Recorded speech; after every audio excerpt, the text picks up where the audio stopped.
Hello my friends, welcome to another knowledge lesson. Today we are going to finish our story about Harriet Tubman. We started learning about Harriet Tubman in our last lesson. Let's review a little bit about who Harriet Tubman was and what her life was like before we dive into our story today. When Harriet Tubman was a little girl, she went by a different nickname. What was Harriet Tubman's nickname? If you said Minty, you are correct, my friends. What was Minty's life like? Did she have a very easy life? No. As a child, Minty worked as a slave on a plantation. Remember, during that time, enslaved people worked for no money and were often treated very poorly by those that owned them. They also were not free and unable to make any decisions about their own life. Slavery was a terrible practice that the United States did participate in for a while. But during Harriet Tubman's life, slavery was not legal in every part of the United States. It was legal in some states, but in other states, it was illegal or not allowed. Today, we are going to talk about Harriet Tubman's work on something called the Underground Railroad. Let's talk about those two words for just a minute, underground and railroad. When we talk about the Underground Railroad, those two words are not used the way you would normally think they should be used. They don't mean what they usually mean. Underground, in this case, does not mean that it's literally under the ground. Underground is sometimes used to describe things that are hidden or kept secret. So the Underground Railroad wasn't actually underground, it was just something that was kept secret or that was hidden. And it wasn't actually a real railroad that locomotives or trains rode on. But it was a way to help passengers or people get from one place to another. The Underground Railroad was a system of paths designed to help escaped enslaved people reach freedom in the states where slavery was illegal. So during this time, many slaves would try to escape, and they would use the Underground Railroad to travel safely into states where slavery was illegal and they could not be recaptured and forced back into slavery. The Underground Railroad included stations, just like a real railroad does. But these stations were usually people's homes, where they would keep the escaped enslaved people safe until they could reach their next station. Many of these homes had hidden rooms, or sometimes basements or cellars, where the enslaved people could hide until they started the next part of their journey. When they traveled, they would usually travel in the thick woods and at night.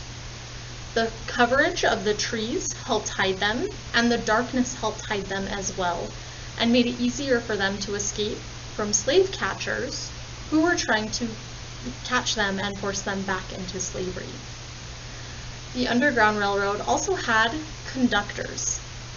Conductors on the Underground Railroad were people who knew the path well and could help other people along the way. They would travel with them and make sure they got to freedom. Harriet Tubman was one of the conductors on the Underground Railroad, and today we'll read a little bit of her work with the Underground Railroad. But first, we need to go over our vocabulary words. Rebellious. Someone who is rebellious wants to do things his or her own way and not be controlled by someone else. Sometimes being rebellious is a good thing. An example of good rebellious behavior was when the colonists rebelled against Great Britain and started the Revolutionary War so that they could have freedom. But sometimes being rebellious isn't so good. An example of rebellious behavior that might not be so great is if you are being rebellious by breaking rules that your parents or teachers have in place that keep you safe. See if you can think of some examples of rebellious behavior that you have seen or that you have participated in.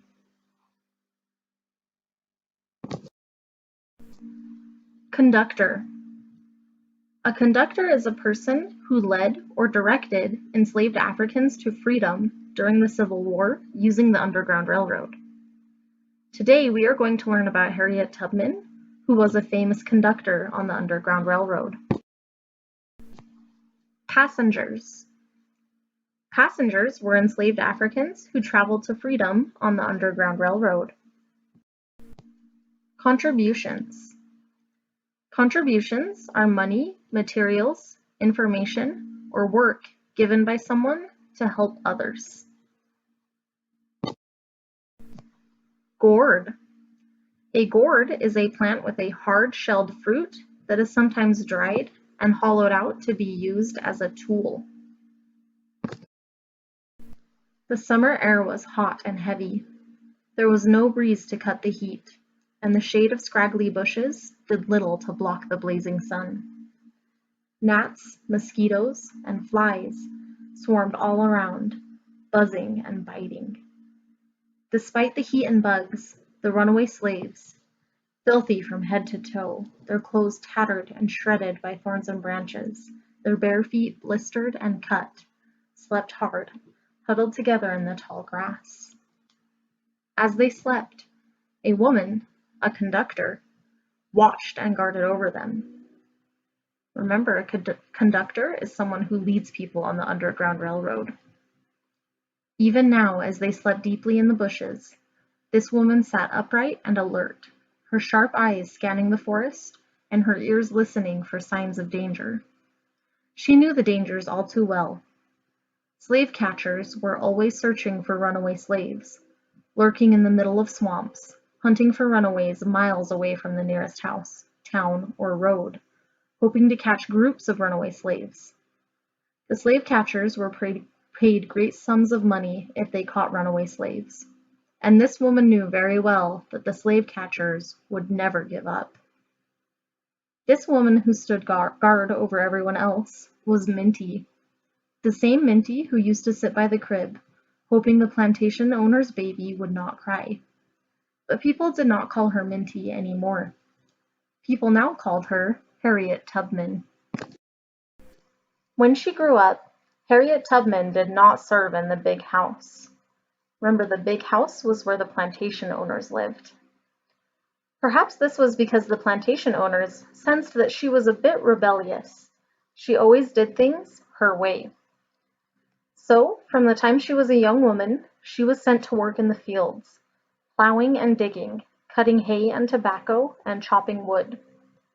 In time, she became as strong and tough as a person could be. When the plantation owner died, Harriet Tubman faced a new danger. It was likely that she would be sent off to Georgia, just like her sisters. Georgia was in the deep South, where many of the plantations grew cotton, and conditions were even worse for enslaved Africans. Work on the cotton plantations was difficult, and it was performed in all types of weather. They plowed the fields with teams of mules, hoed the soil to get rid of weeds, and harvested the cotton by hand. The cotton had to be picked clean and then made into heavy bales that could be transported away from the plantation and sold. Harriet knew she had to run away from her life in slavery. In order to reach freedom, Harriet Tubman needed to use the Underground Railroad. Remember, this was not a real railroad.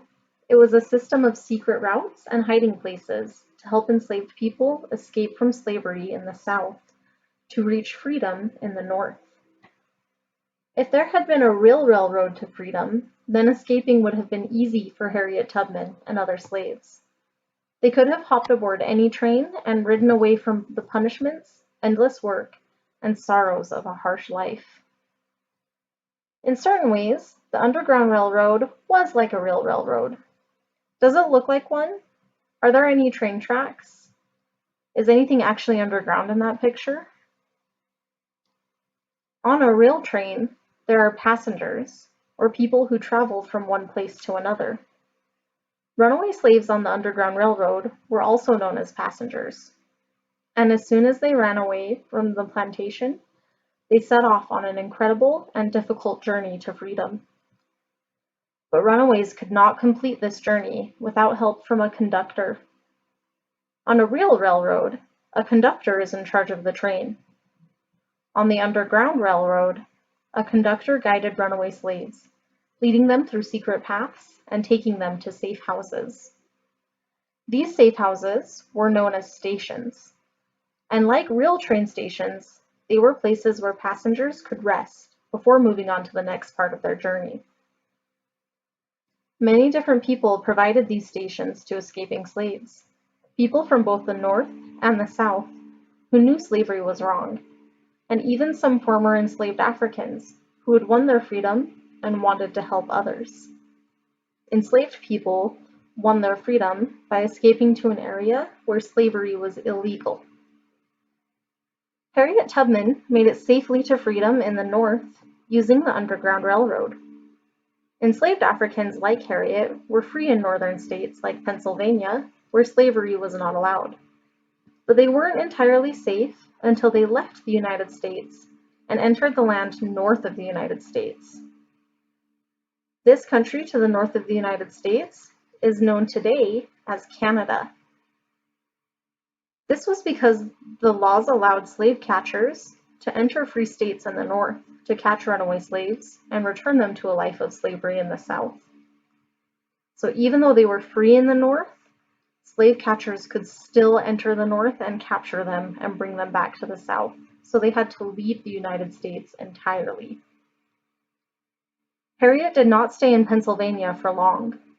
She missed her family and friends and could not bear the thought of them remaining in slavery while she enjoyed a new free life.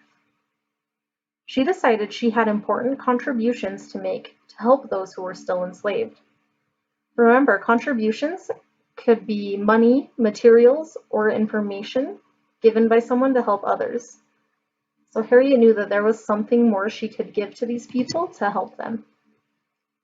So Harriet Tubman became a conductor on the Underground Railroad and returned to the South 19 more times over several years, risking her own life and her freedom each time to help other enslaved Africans escape to freedom.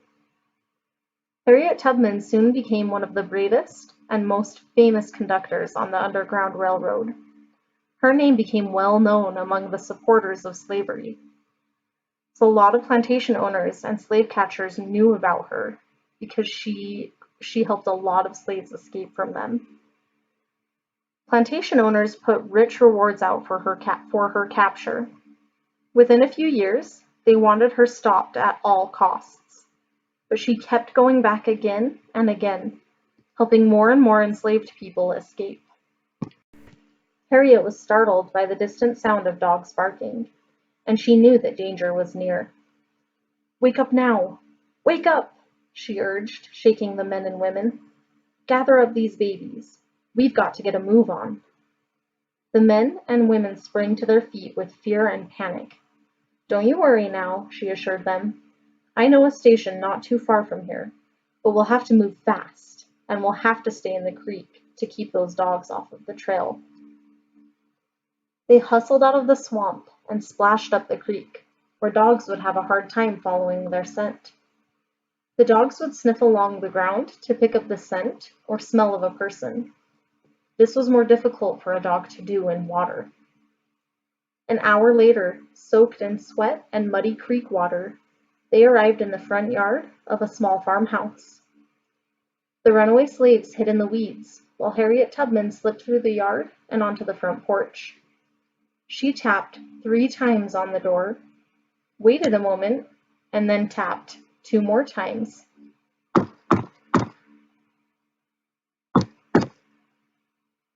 This was a secret knock, so the people in the house would know their visitor was an Underground Railroad conductor in need of help.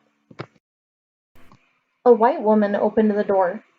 She signaled for the runaways to follow her into the chicken coop.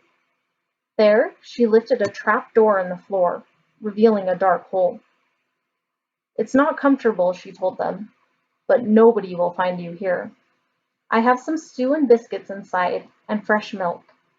I'll bring it out as soon as the coast is clear."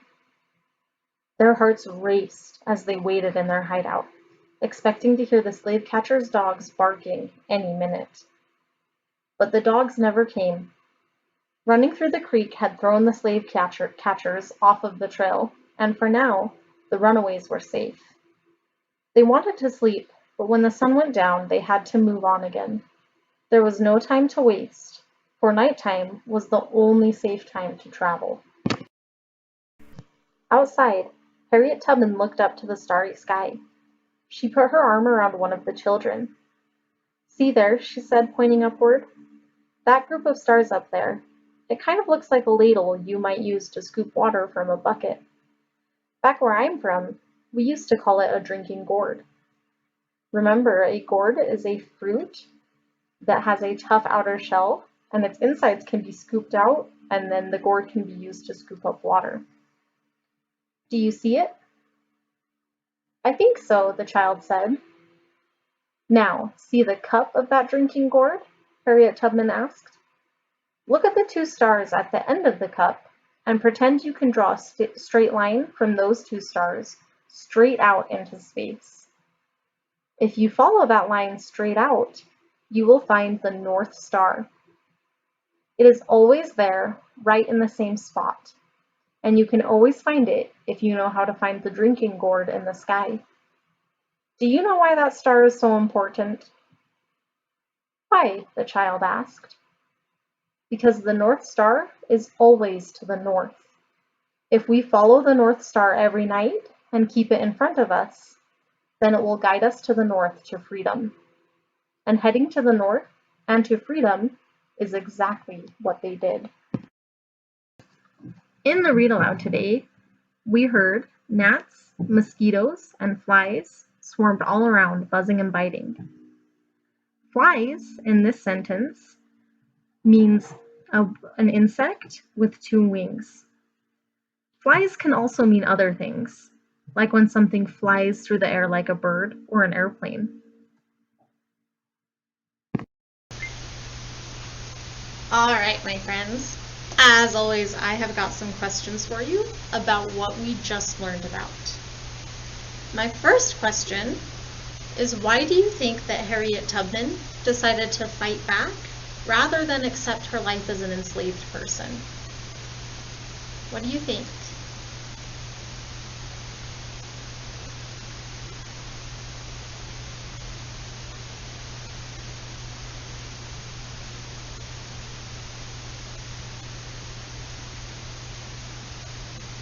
There are a lot of possible answers to that one. She saw that her mother was successful in fighting in her resistance to Mr. Broadus. She was worried about getting sent to a worse place after the owner of the plantation she worked at passed away. And she understood firsthand how horrible slavery was because she had lived it. How was she able to gain her freedom?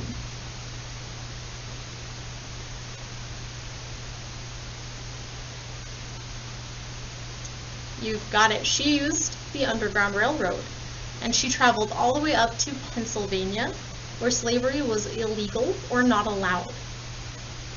What was the Underground Railroad? Was it an actual railroad that went in tunnels underground?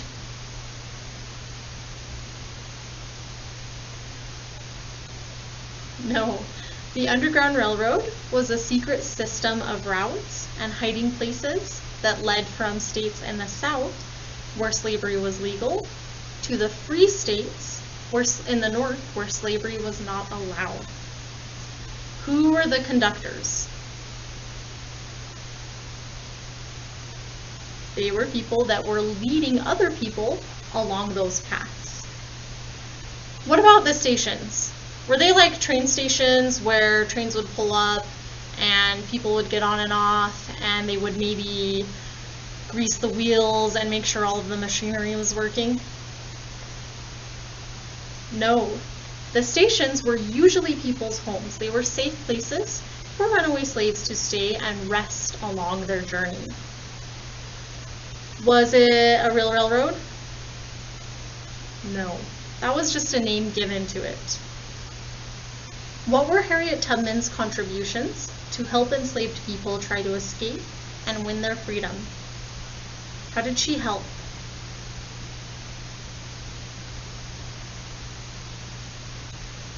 You've got it. After she had used the Underground Railroad to win her own freedom, she went back and became a conductor, and she traveled that path over and over again, risking her life to help other people win their freedom as well. Why do you think she chose to be a conductor? Remember, that's a big risk to her life because she could still get caught and brought back into slavery too. She was traveling into slave states where slavery was legal, which was a big risk. So why do you think she did it?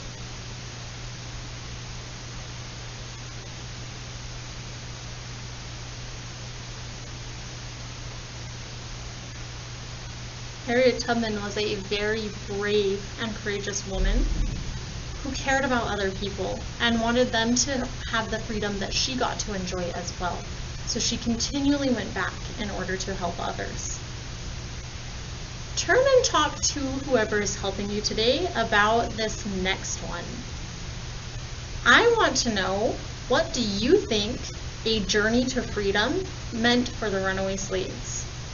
What freedoms do you think they were hoping for? What did that freedom to journey mean? Talk about that one with whoever is helping you today.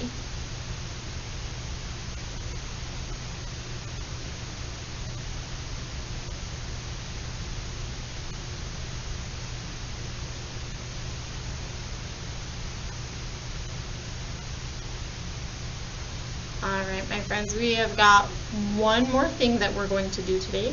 I'm going to jump over to my computer and show you. Go ahead and open up the PDF that's attached to this assignment.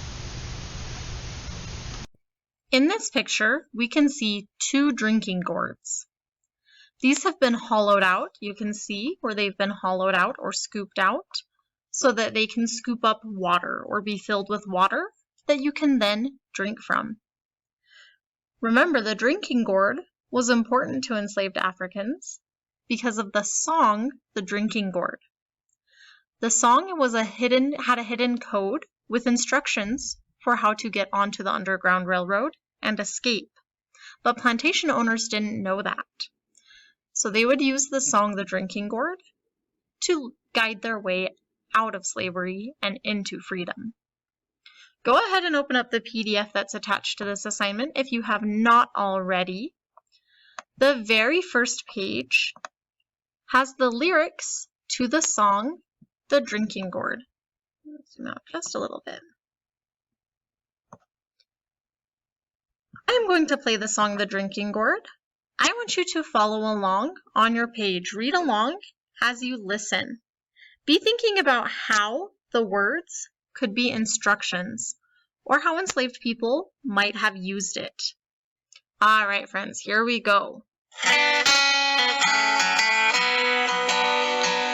the sun comes back and the first quail calls, follow the drinking gourd. There the old man's waiting for to carry you to freedom. Follow the drinking gourd. Follow the drinking gourd. Follow the drinking gourd. For the old man's waiting for to carry you to freedom. Follow the drinking gourd. Now the riverbank will make a mighty good road. The dead trees will show you the way. Left foot, peg foot, traveling on. Follow the drinking gourd. Follow the drinking gourd. Follow the drinking gourd. For the old man's waiting for to carry you to freedom. Follow the drinking gourd. Now the river ends between two hills. Follow the drinking gourd.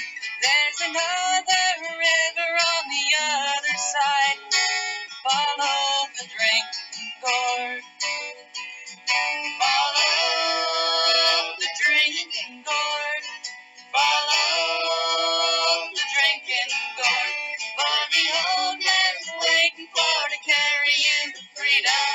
Follow the drinking gourd. When the great big river meets the little river, follow the drinking gourd. For the old man's waiting for to carry you to freedom. Follow the drinking gourd. Follow the drinking gourd. Follow the drinking gourd. For the old man's waiting for to carry you to freedom. Follow the drinking gourd. Follow the drinking gourd. All right, my friends. On the next page, we have another journal entry. On this journal entry, I want you to write about the song, The Drinking Gourd. Tell me why that song was important to enslaved people, or how that song helped them. As always, that journal entry should be 3 to 5 sentences long. And make sure those sentences are complete. They start with a capital, they end with a final punctuation, and they have both a subject and a predicate.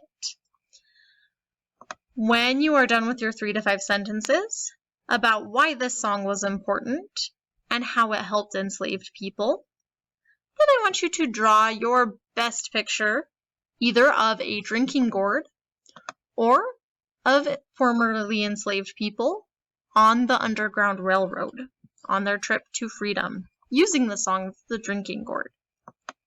When you are done with that, you may turn this one in and you are all finished with knowledge today.